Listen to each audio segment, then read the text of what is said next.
So Beyond Van Gogh is really about blending cutting-edge projection technology along with Vincent's painting in order to allow the audience to literally set foot into the paintings themselves, to be part of this world, to experience it in a whole new way.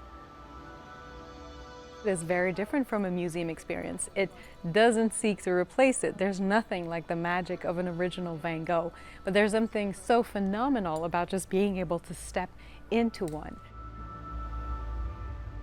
Van Gogh is what we call a post-impressionist painter. What that means is that he's sort of the connecting dot between Impressionism and Expressionism. What that means is that he's not just painting what he sees like the Impressionist, he's also painting what he perceives. He's painting what he feels. And he's sort of a unique case in art history where you don't have to know much about art history at all to be able to identify a Van Gogh. So we call this place the Introduction Hall, and it's exactly that. It's a place that you get to meet Vincent in. It's about reading some information about his work, about what makes it so relatable and so still relevant, but also reading his own words and having quotes like we have on this panel here. He has such a treasure trove of information that he left us with these letters that he wrote to his brother, mainly to his brother Theo, over the course of 18 years. And through these, you really have a sense of who he was. He shares everything with his brother, the childlike wonders, and sometimes there's philosophical depth about him. Just so much more than what we associate him with when we only bring him back to the darkness of the ear-cutting incident and this idea of a mad genius. Tell us about the ear-cutting incident. I think it's pretty well known. It's a pretty famous thing, but just for anyone who doesn't know, what happened to his ear?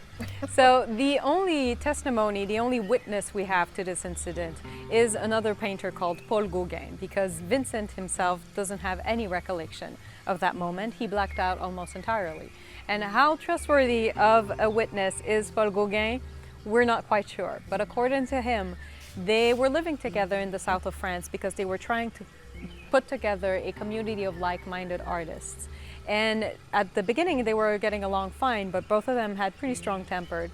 And at some point, it wasn't working out. And Gauguin, again, how trustworthy is he, told us that he threatened to leave, and Vincent was having sort of a rattle reaction, frenzied reaction, and he grabbed a razor blade and apparently threatened Gauguin with it. And Gauguin said he was having none of it, slammed the door and left.